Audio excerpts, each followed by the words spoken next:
প্রিয় বন্ধুরা, চ্যানেলে সবাইকে স্বাগত জানাচ্ছি। আমরা আজকে একটা ব্যাপার নিয়ে আলোচনা করছি। তোমরা অলরেডি জানো যে 2016-র ওএমআরটা গতকালকে প্রকাশ হয়েছে। এবার এই পরিস্থিতির জন্য কিন্তু আমরা সবাই প্রিপেয়ার্ড ছিলাম না।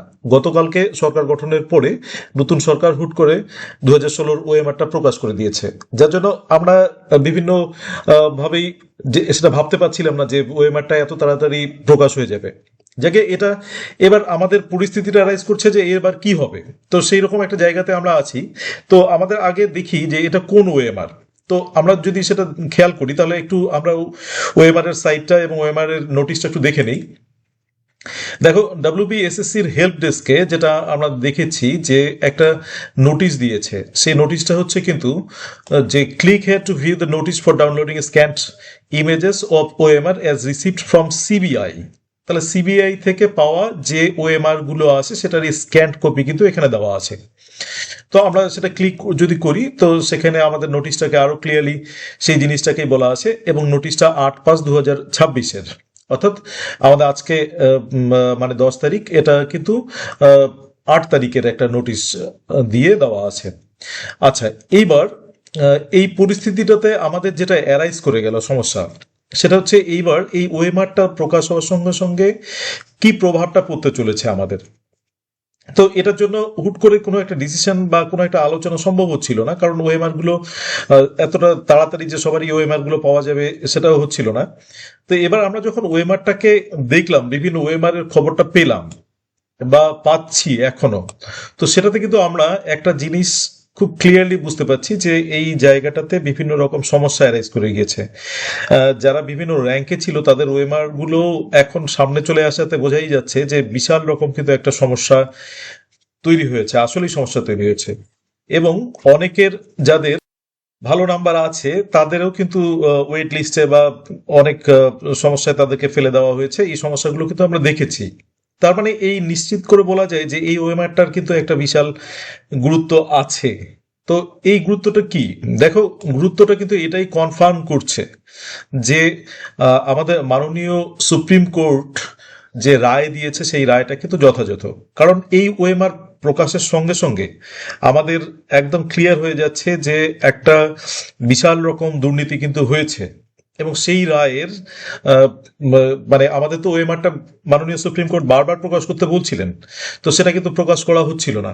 এবার সেই প্রকাশ না করার পিছনে কারণটা কিন্তু ঠিক একদমই ক্লিয়ারলি উঠে আসে যে হ্যাঁ, এই দুর্নীতিগুলোর জন্য বা এরকম সাদা খাতা জমা দিয়েও চাকরি পাওয়ার জন্য এই সিবিআই যে রেকর্ডটা দিয়েছে সেটাতে কিন্তু আমরা ক্লিয়ার যে একদম মারাত্মক মাপের একটা দুর্নীতি হয়েছে।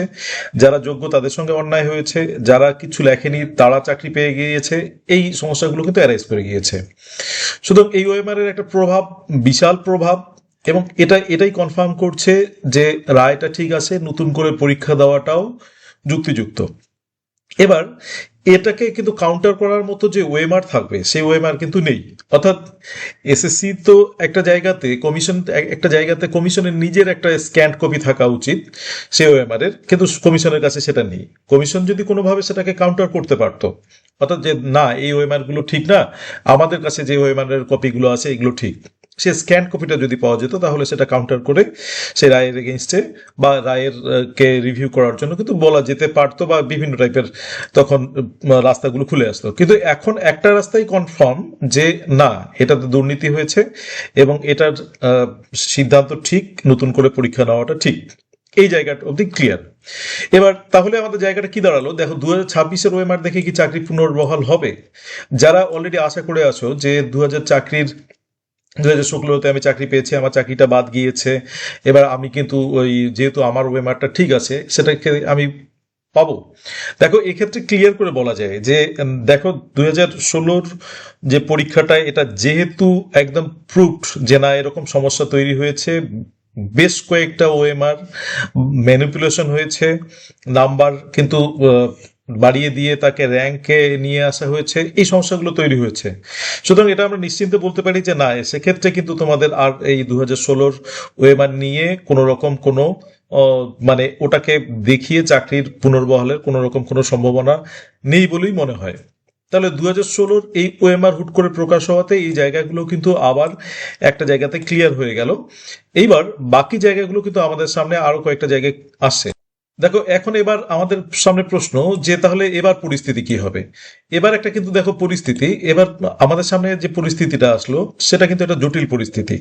জটিল পরিস্থিতি কিরকম, আমরা কিন্তু অনেকেই ভাবছি যে এই ওএমআর দেখিয়ে আমরা নিশ্চয়ই একটা সুযোগ সুবিধা পাবো, কিন্তু দেখো এই জায়গাটা কিন্তু আমরা আর পাবো না বলেই মনে হচ্ছে। কারণ একটা রায় হয়ে গিয়েছে, একটা প্রসিডিওর চলছে, সেই প্রসিজারটা কিন্তু চলাতে আমরা এতটা চলে এসেছি, ভেরিফিকেশন ইন্টারভিউ হয়ে গিয়েছে, অনেকে অনেক কয়েকটা সাবজেক্টে স্কুল চুজ করেছে এবং জয়েনের খবরও আছে। সুতরাং এই পরিস্থিতিতে কিন্তু আর সেই 16 ওএমআরটার শুধু এটুকুই আমাদের প্রমাণ করছে যে না 16 ওএমআরটার মধ্যে সমস্যা আছে, বরং আমাদের নতুন যে এসএলএসটি পরীক্ষাটা আছে সেই এসএলএসটি পরীক্ষাটাই আপাতত ঠিক। এইবার আমাদের আরেকটা প্রশ্ন কিন্তু সঙ্গে সঙ্গে অ্যারাইজ করে যায় যে 2016 এসএলএসটি কি বাতিল হবে, যেহেতু 2025 এসএলএসটিটা কি বাতিল হবে।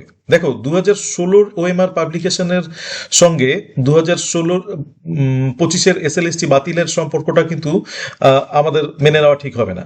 কারণ আমি যেটা বলতে চাচ্ছি যে 2016টা কি গ্রান্ট বলে ধরা হবে, অনেকেই তোমরা এটা ভাবছো যে যেহেতু ওএমআর পাবলিশ হয়ে গিয়েছে সেটাকে গ্রান্ট বলে ধরা হবে, না সেটা কিন্তু হতে পারে না। কারণ সম্ভাবনা নেই, মানে এই জায়গাগুলো কিন্তু আলোচনার পরিপ্রেক্ষিতে সবটাই কিন্তু এরকম হতে পারে, এরকম একটা জায়গা থেকেই আমি কিন্তু কথাগুলো বলছি। দেখো যেহেতু 2016 ক্যান্সেল হয়ে গিয়েছে, প্রমাণ হচ্ছে যে এই জায়গাগুলোতে দুর্নীতি আছে, সুতরাং সেক্ষেত্রে 2016টা বাতিল, সেটা নিয়ে আমরা আর কথা বলছি না। 2025 তোমরা পরীক্ষা দিলে এবার এটা কি হবে। এবার দেখো এই পরীক্ষার দুটো রাস্তা, একটা হচ্ছে এই পরীক্ষাটা কি বাতিল হবে বা পরীক্ষাটা কি এক্সিস্টিং থাকবে। আচ্ছা বাতিল কোন পরিস্থিতিতে হতে পারে, হ্যাঁ যদি 2025 এসএলএসটি এক্সামের আবার ওএমআরটা প্রকাশ করা হয়, সেক্ষেত্রে যদি দেখা যায় যে না দুর্নীতি হয়েছে, সেক্ষেত্রে একটা বাতিলের সম্ভাবনা আছে। না হলে 2025 এসএলএসটি এক্সাম বাতিল হওয়ার কোনো সম্ভাবনা নেই, একদমই নেই। এটা কিন্তু একদম ক্লিয়ার করে মানে আমাদের আমরা সবাই বোঝা উচিত যে এই জায়গাটা যে একটাতে দুর্নীতি হয়েছে সেটা বাতিল হয়েছে। এইবার 2025 যেহেতু এখনো অব্দি দুর্নীতির কোনো খবর নেই, দুর্নীতির খবর নেই, প্রসেসিং এর কোনো অসুবিধা হতে পারে, কোনো মার্কস ডিস্ট্রিবিউশন কোনো অসুবিধা হতে পারে, সেগুলো নিয়ে আবার কোর্টের আলোচনা হতে পারে, কিন্তু এটা নিয়ে যতক্ষণ অব্দি দুর্নীতির কোনো সমস্যা অ্যারাইজ করবে না ততদিন অবধি সেটা বাতিল হওয়ার সম্ভাবনা নেই।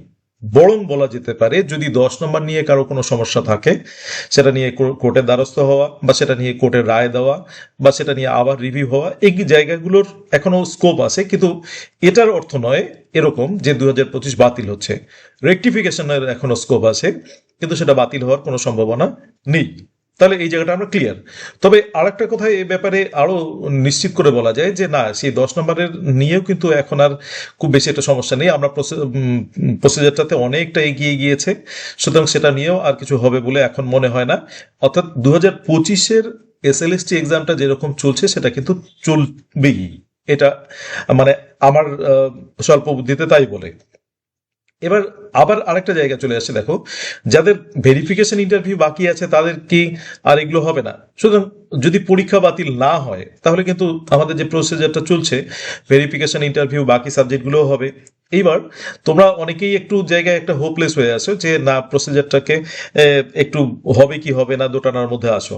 দেখো এটা নিশ্চিত করে বলা যায় যে প্রসিজারটা হবে, এবং এখন এর আগের ভিডিওতেও আমি সেই জায়গাটা বলছি যে দেখো একটা যখন নতুন করে কেউ একটা কোনো দায়িত্বে আসে তখন কিন্তু তারা আবার নতুন করে সেই জায়গাটাকে সেট আপ করতে চায়। কিরকম সেট আপ, সেটা একদম সভাপতি থেকে তাদের বিভিন্ন কর্মকর্তা থেকে যারা ইন্টারভিউয়ার আছে তাদের থেকে সব সেটিংটা কিন্তু একটা আবার খতিয়ে দেখা হয় যে ঠিক আছে কিনা, কারণ এর মধ্যে তো তারা আর জটিলতাটা চাইবেন না। সুতরাং সেই জায়গাটাকে যদি এই নতুন সরকার তৈরি করতে চান তাহলে তাদেরকে কয়েকটা দিন সময় অবশ্যই দিতে হবে, এবং আমরা সেই আশায় আছি তারা কয়েকটা দিন সময় নেবেন, কিন্তু সেই জায়গাটাকে আবার ক্লিয়ারলি সেই জায়গাটাকে করবেন।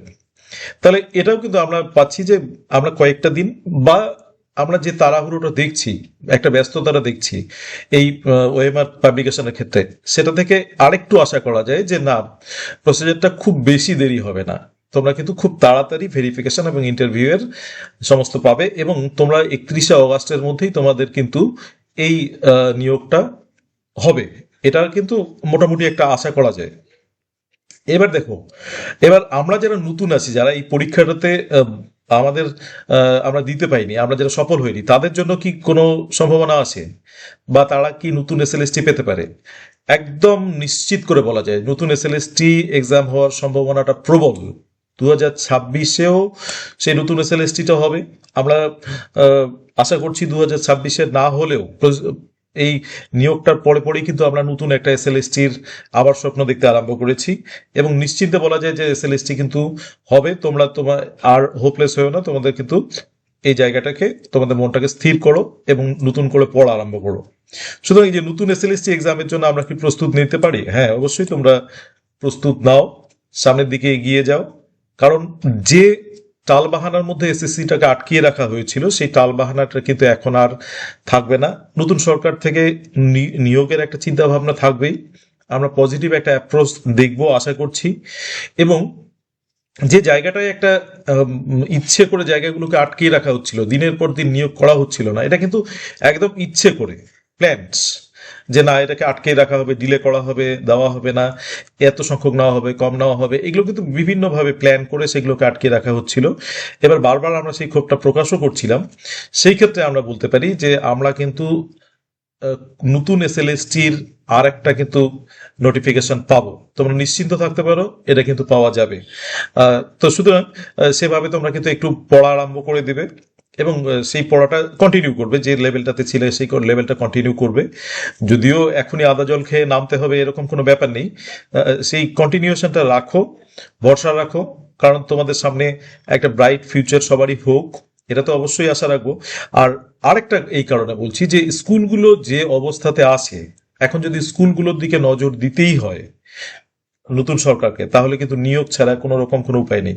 এবং নতুন সরকারের প্রতিশ্রুতি তাই যে একটা নিয়োগ, তো নিয়োগ চলতেই থাকবে। আমরা আভাসও পাচ্ছি যে প্রত্যেক বছর এসএলএসটি বা এসএসসি হবে বা এই টাইপের এক্সামগুলো হবে। সুতরাং সেই দিক থেকে তোমরা নিশ্চিন্তে থাকো এবং আমরা খুব আশাবাদী যে আবার এসএলএসটি হবে এবং সেটা যদিও বছর বছর না হয়, হবেই। তোমাদের আশাটার, সেই নিয়োগের আশাটা কিন্তু আর থমকে থাকবে না। তাই এই জায়গাটার মধ্যে কিন্তু আমরা দাঁড়িয়ে আছি। তোমরা পড়াশোনাটা চালিয়ে যাও। যারা এখনো এই এসএলএসটিতে চান্স পাওনি, তারা কিন্তু নতুন করে স্বপ্ন দেখো, নতুন করে আবার প্রিপারেশন নাও। এটা আমার দিক থেকে পরামর্শ হবে, কারণ হয়তো যে পরিস্থিতিতে সেই প্রিপারেশনের সময়টা নেবে, এর আগের আমরা এসএলএসটিতে দেখেছি খুব অল্প সময়ের মধ্যে এক্সামটা কিন্তু হয়ে গেল। তো সেরকম পরিস্থিতি অ্যারাইজ করে গেলে কিন্তু একটা অসুবিধাই হবে। তো সেই জায়গাটা থেকে একটু যেরকম প্রস্তুতি চলছিল সেই জায়গাটাকে তোমরা চালিয়ে যাও। তো আমাদের ক্লিয়ার একদম কথা যে এরকম এটা হওয়া উচিত, বা আলোচনাটা তোমাদের সঙ্গে এরকম করে শেয়ার করলাম। তোমাদের যদি ভিন্ন মত থাকে যে না হবে না বা এরকম টাইপের, তোমরা কিন্তু কমেন্টে জানাতে পারো। অবশ্যই কমেন্ট করবে। এই আলোচনাগুলোর সবাই অংশগ্রহণ করলে ভালো লাগে, তোমাদের মতামতটা জানালে ভালো লাগে। এবং কি টাইপের ভিডিও তৈরি হবে সেটা তোমরাই অনেক সময় নির্ধারণ করে দাও, সেগুলো আবার পেলে ভালো লাগবে। তবে তোমাদের কমেন্টে অংশগ্রহণটা আশা করছি, তোমাদের মতামতটাও আশা করছি। Thank you for watching the video. Please subscribe the channel. Let's learn Brewing Birds and stay tuned.